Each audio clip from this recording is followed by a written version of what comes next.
16, 2017. This is Dan Olmsted, historian with the National World War II Museum. Today I am in Tulsa, Oklahoma. Sir, what is your name, please? My name is Arnol Sellars. A-R-N-O-L, doesn't have a D on it. Okay, Arnold. Where and when were you born, sir? Born in Tulsa, Oklahoma in 1924, July 1924. You've lived here all your life? No. I lived in Louisiana a while, lived in Houston, Texas a while, lived overseas for a while, and I got the opportunity to come back to Tulsa, and I've been back now for 20 years. Tulsa's home, then? Tulsa's home. Did you grow up as a child in the Tulsa area? Yes, I did. I went all the way through high school in Tulsa. Tell me a little bit about your childhood, growing up here in Tulsa. What kind of interest did you have? Any brothers or sisters? Had one brother, one sister. I was the oldest. We lived on the north side of town, which was not the prime part of town, but we were very happy. I was born long enough ago that I remember the Depression, and in our they froze all the bank accounts at one time. That's right. And the fact that we had a friendly grocer that would see us through on the cuff is the only way we ate. And a lot of that happened. Yeah. The grocer kept a little pad and he'd just write down.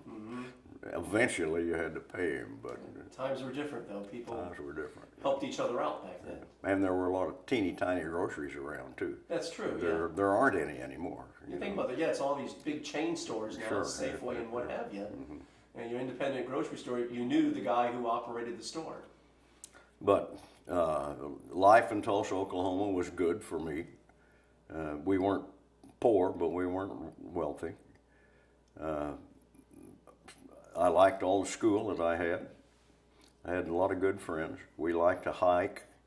You can go out to the suburbs of town easily and take your .22 and shoot rabbits if you want to. Good fishing around here if you like to fish. And had a good family unit. Mom and Dad, both very loving and took good care of us. I think it's just typical how kids grew up in the 30s and late 20s, etc. And then, of course, all that changed with the coming of the war, and you would have been, 17 years old when the Japanese attacked Pearl Harbor. Do you remember anything about that, and did it mean anything to you at the time? Well, I didn't know where Pearl Harbor was. You and no one else. Most people tell me, Arnold, most people tell me, we went and got a map to see if we could find it. Yeah. Right. And, of course, we heard it on the radio. Right. The radio was our main news source, and well, not main, but the newspapers were good in those days. They're not quite as good today, at least our local one isn't. But we heard the Pearl Harbor announcement on the radio and didn't know what it meant. But did things change for you after that? Did you notice a change after the attack in Pearl Harbor? Did you notice a change with life, and did things, Pretty quickly, things started to become rationed. Okay. We were at war. We didn't have a supply of rubber, and so you couldn't buy tires anymore. Right. Fortunately, Dad had seen that coming and got a new set of tires and kept them down in the basement for when we needed it. And gradually people that we knew, not people my age, but the 20-year-olds started to go into the service. And that was a big change. So you probably saw family members or friends or neighbors around you go off into the service then. Yes. But I didn't think it was going to affect me. I thought, well, we'll win this war pretty quick, and I won't get to go. I wanted to go for some Right. stupid reason. You know, I'd seen too many Errol Flynn movies. Or That was probably the typical reaction of a young man. There's a war, you want to be part of it. yeah, we get some of that glamour and shoot That's people. right. But then I joined the Air Force Reserve so I could get a deferment and stay in college. Okay. And they decided that they needed some fresh blood, and so my deferment ended, and I got pulled into basic training for what at that time was the Army Air Corps. That's right. Yeah, part of the Army. It didn't become USAF for a long time. Until 1947. Yeah. Right? So you got pulled in and to your basic. Where did you do your basic training at? Shepherd Field. Okay, tell me about that, because this is your first experience now with the military. What did you think of basic? What did you think of the military? A hard time adapting to that way of life, or was Well, easy? it wasn't unbearable. Food was good. We had to learn to march. We had to learn to salute. We had to got a huge number of vaccinations Oh yeah. for everything, Right. smallpox and cholera and whatever.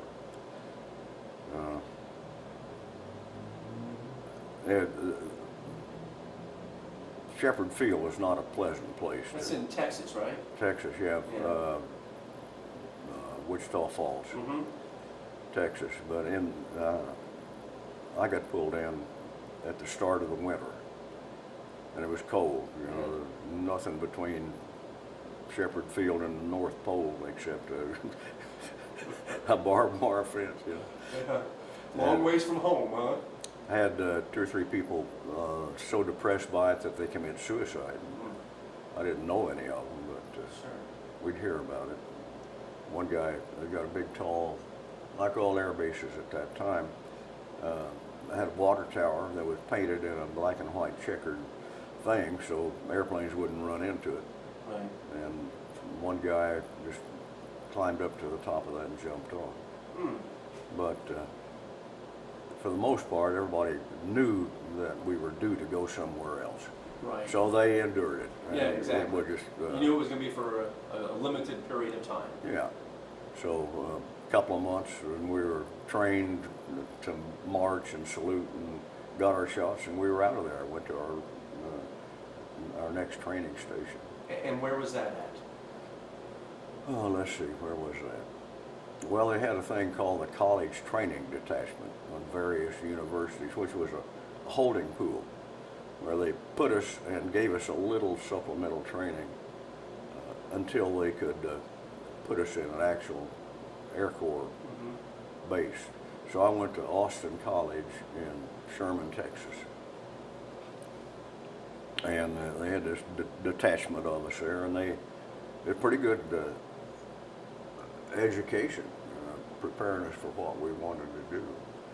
Most of us were terribly ignorant about geography, and we got taught a little bit about world geography. They taught us Morse code because that was still a requirement Right. in those days, and it was frustrating, and you had to be able to send and receive 8 words a minute or something like that.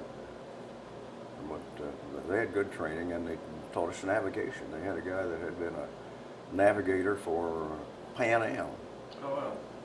and it was good. Of course, a lot of physical training. Now you're here, and have you already applied, or have you been accepted to flight school, or how did you get into flight school? Well, that was the next step after Okay. this college training detachment. I had been accepted, Right. but I was in a kind of a queue waiting to get where they actually could put me They in had an space airplane. to put you, right? So after the Austin, Texas thing, Austin College, I went to what they called the San Antonio Aviation Cadet Center, SAC. And we got a lot of physical training, a lot more practical training, theory of engines, more code, but we were just waiting for a flight school assignment. When I finally started to fly, I went back to Chickasha, Oklahoma, to a primary flight school, flying little Fairchild PT-19 trainers. Good little airplane. And just basically learned to fly without any of the advanced stuff. 65 hours. And then they sent us to Garden City, Kansas, where it was a basic flight school. It had a bigger airplane, all metal, 450 horsepower engine. And we learned radio work, which we hadn't done before. We learned instrument flying, which we hadn't done before. And we learned formation flying. Learned to fly the bigger airplane and learned night flying. And after that, and that was about another 70 hours or so. Then I went to Victoria, Texas, that had two air bases. One on the south side was ALO, and the one on the north side was Foster Field. And it was an advanced school, and we flew a single engine AT-6 airplanes, which was a wonderful airplane, absolutely wonderful. And we improved everything that we had learned before, plus we started shooting gunnery down at the gunnery range at Matagorda Island. And that was fun. Yeah. So at this point, you've been being trained to be a fighter pilot, not part of the crew of one of the heavy bombers. No, the separation started. That's what I'm wondering. Yeah, how did they make that separation? Did you have a choice in that, or did they just tell you? You had some, you could express a preference. Okay. And I wanted single engine, and some of the guys, and part of it was size. That's a good point. You know, right. They'd put you in multi-engine because you're a big guy. That's right. That's a good point. Yeah. And part of it was preference. Some guys wanted to fly bombers and big airplanes because they thought ahead further than I did. They thought, boy, if I can do this, I can work for the airlines when I get out. Yeah. Yeah. Right. I didn't think of it that way. Yeah. So you're doing your advanced training then in Victoria Falls in Texas. Yeah. On fighter planes. So you've gotten a lot of time training then up to this point, haven't you? Absolutely great. Yeah. Absolutely great, and it kept on going. We graduated down in the ALO field in Victoria and got our wings. Got 10-day vacation to go home and strut around, you know, with our officers' uniforms on. Right. Yeah. And then we came back to ALO and learned to fly fighters. They had some P-40s, you know, the Flying Tiger type thing. Oh, yeah. And we got checked out in those, and it was fun. We wrecked a lot of them. Yeah. I never really wrecked one, but I could have. It was a handful after the AT-6. Yeah, right. But we all learned to fly the things.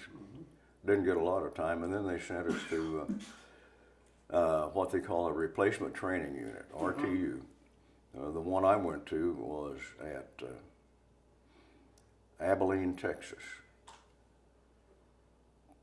And it was a big P-47 training school.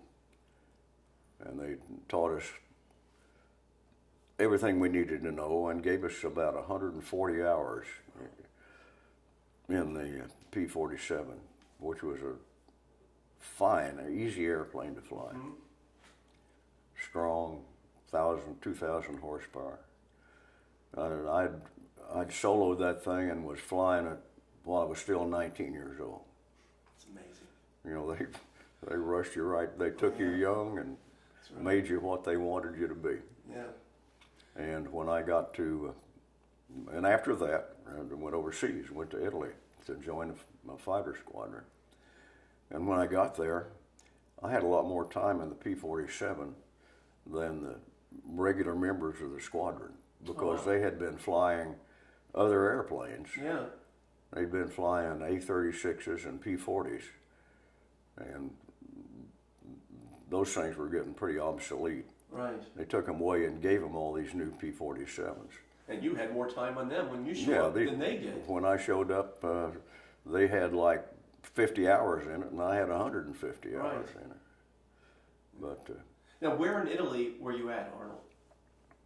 well, we kept jumping from one airport to the other. And I started out in what had been an old Roman village at Tarquinia, just north of Rome.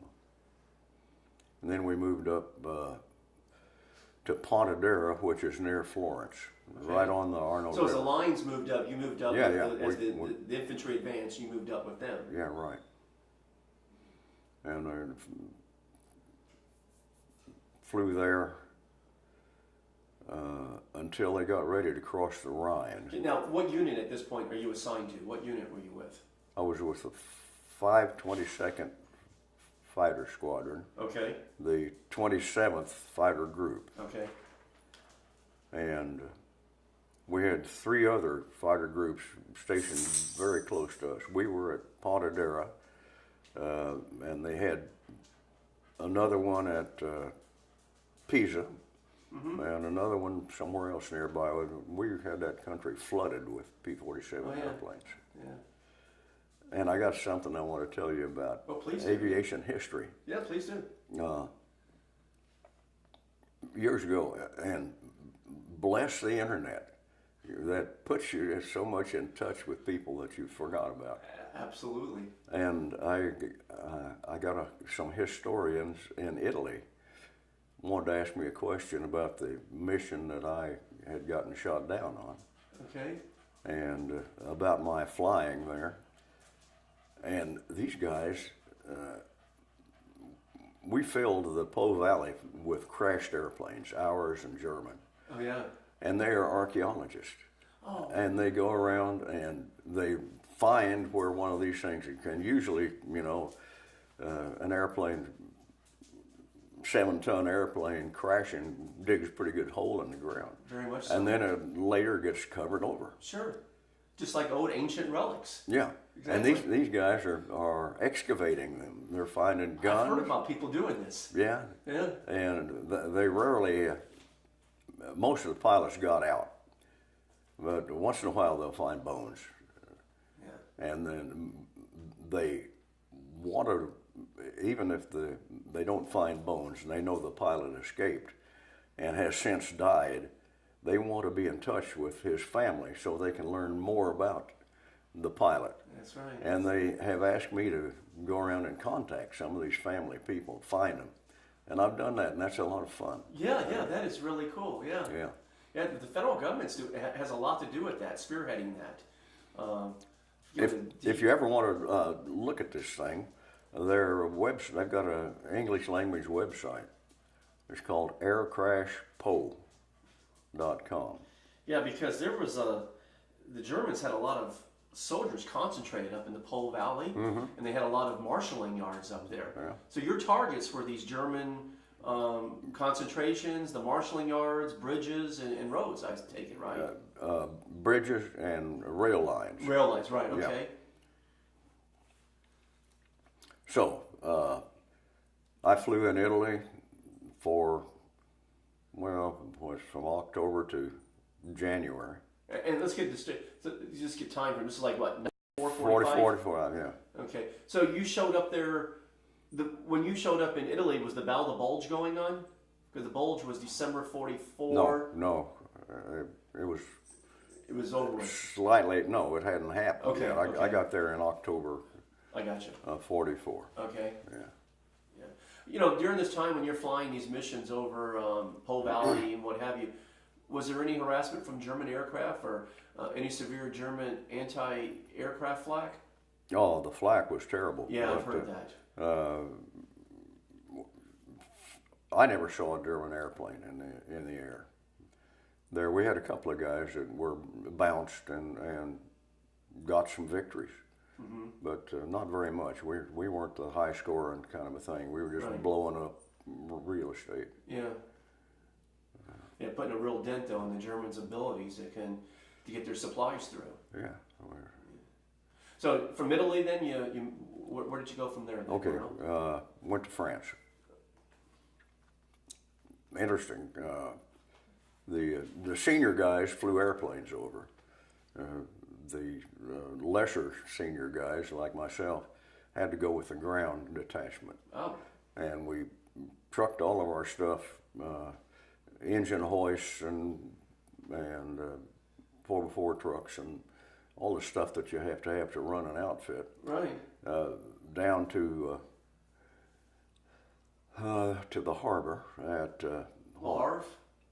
Le Havre? No, we were still in Italy. Okay.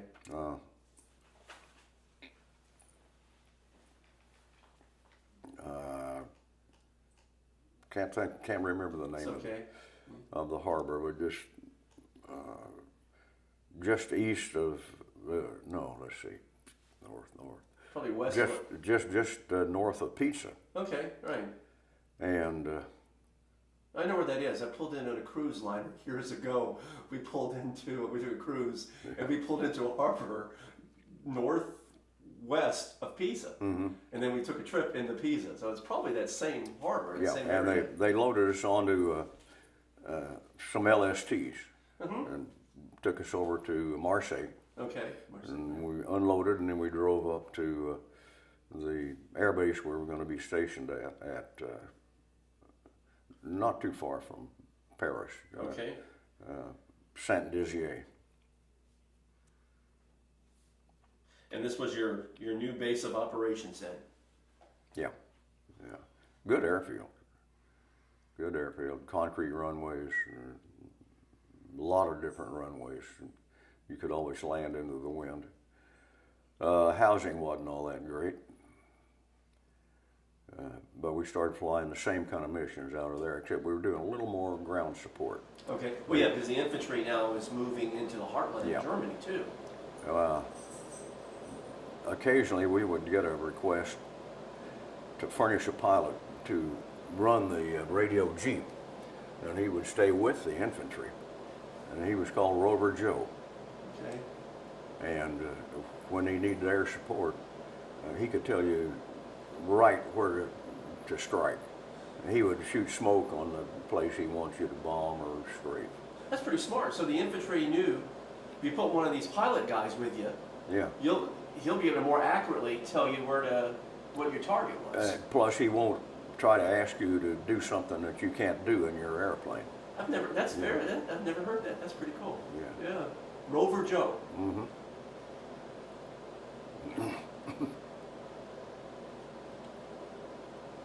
So we did that. Flak was the main source of our casualties. Right. Once I did see a German jet airplane one time. The rocket one, the 163, that just shot up and then went through the bomber formation, turned around and dived through them again, and then it was out of rocket fuel. Yeah, exactly. That was a problem they had. They had these jets, but they didn't have the fuel to keep them up in the air. Well, they didn't have the capacity on them. They were just 30-minute max that they could stay in. But we were driving along, going to a bridge to bomb or something. So what was your experience, though, when you first see this jet go by? Well, everybody went, holy crap, what was that? Because it came past just like a 4th of July skyrocket. Yeah, right. Well, that's the future of aviation. Well, it turned out to be, didn't it? Right, exactly. Yeah. And at that time, the various headquarters were getting publicity conscious. And they would want to published a daily operation thing. Well, we flew so many sorties. You know what a sortie is? Oh, yeah. There's one person flying one mission across the bomb line. Exactly. And they wanted more sorties. And one day, we had flown once. We were almost out of ordnance. We didn't have any more 500-pound bombs. And the sky was very low. And they said, well, you know, take some frags or your guns or something and go out and shoot something on the other side. So we took an 8-ship flight out, and the flight that was 2 flights of 4, and the flight of 4 that I was in all got shot down. We must have gone right over an anti-aircraft training school or something, and the master sergeant was on duty or something, and he shot us. Oh, wow. Because I got hit in the radiator section. Radiator on the P-47 hung down under the cowling of the nose. The nose wasn't round, it was oblong. Right. And the bottom half of it was a radiator, oil cooler. I got hit in the oil cooler and all the oil fell out, oil pressure. So I turned around and headed back for the lines, and I couldn't get there. The engine froze, and I came gliding out of the clouds, and got shot again, and blew a part of my wing off.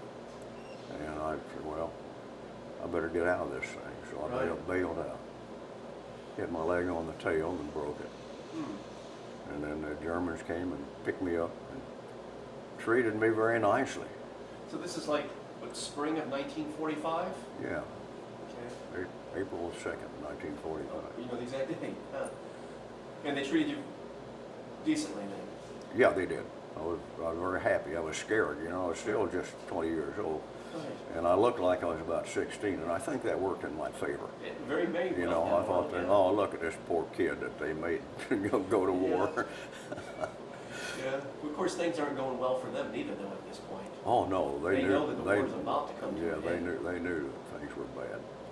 So they put me in a MASH unit in a big barn up on the hayloft of the barn, and gave me preliminary treatment.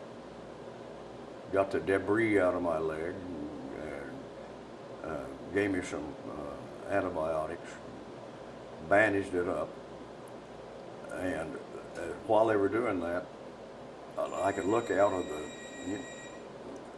what the hell is that? I'll get it later.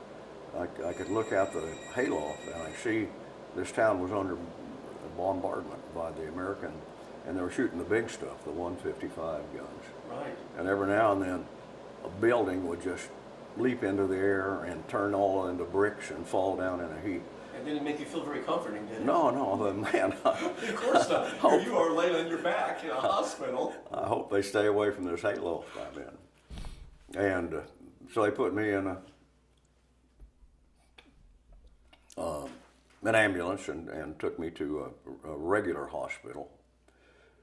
And I lay there until that town was liberated. And they were good to me.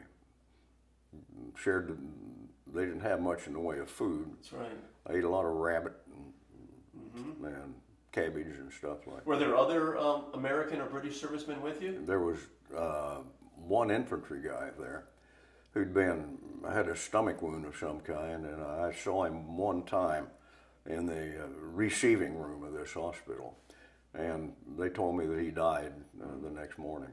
Yeah, gut wound's pretty. So I was the only American in this German civilian hospital. It wasn't a military hospital; it was a civilian hospital. And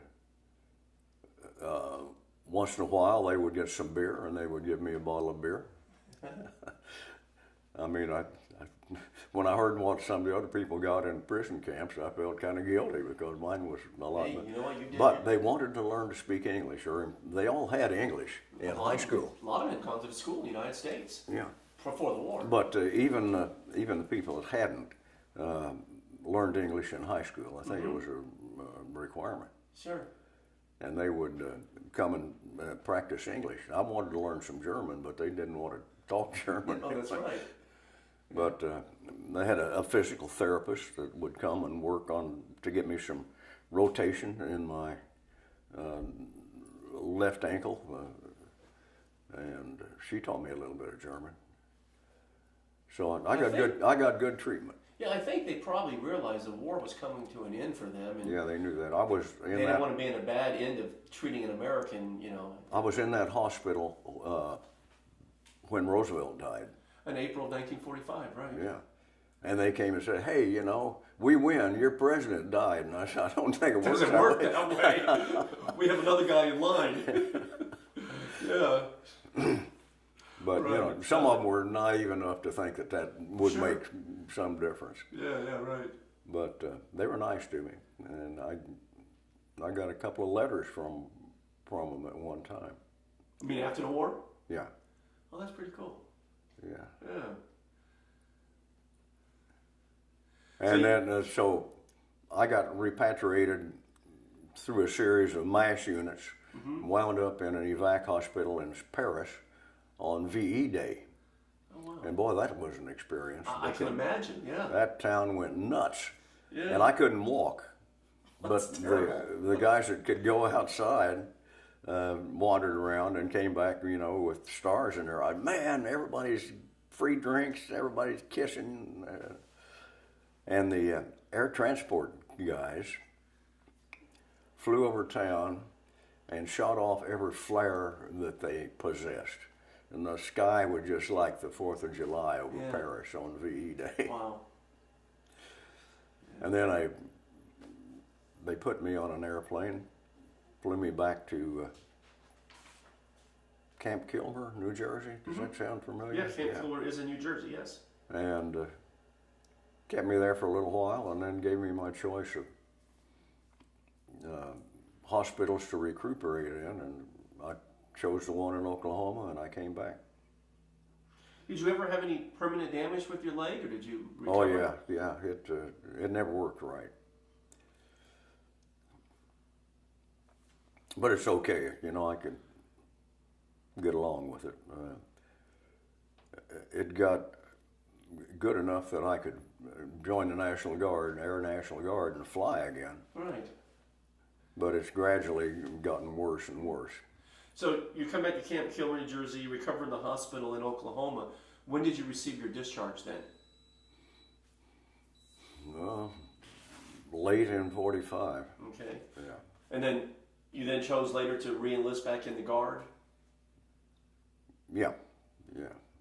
Probably 47 in the Guard when I was really fit. The leg was all healed up. And I was going to school, and I had been married, and I needed the money. The Guard paid a captain. I was a captain then. Guard paid $240 every 3 months, and I was living on a GI Bill. That was big money. Oh yeah. So you did use the GI Bill then after the war? Yeah, sure. Yeah. That was great. And I stayed in the Guard until the Korean War started and got reactivated for that. And by that time I had generated some children.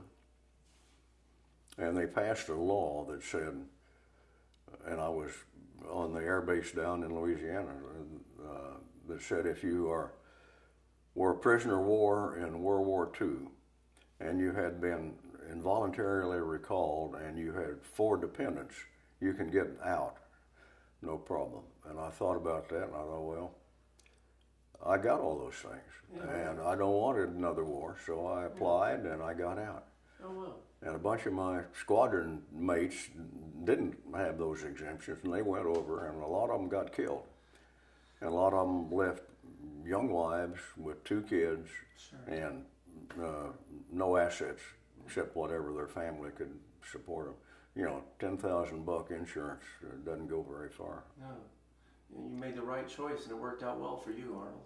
Yeah, I never felt guilty about it or anything. I'm glad to get out of that thing. Exactly. Is there anything we've left out? Any stories or anything you want to mention? Anything you want to say that You didn't cover? No, I can't think of anything. You know, we're talking about 75 years ago, man. You have an incredible memory, though. I mean, you really remember the details very well.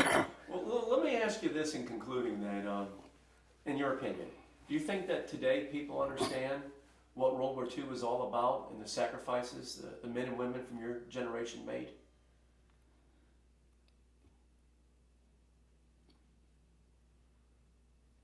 I don't. That's too general. I don't think it's very important to anybody anymore.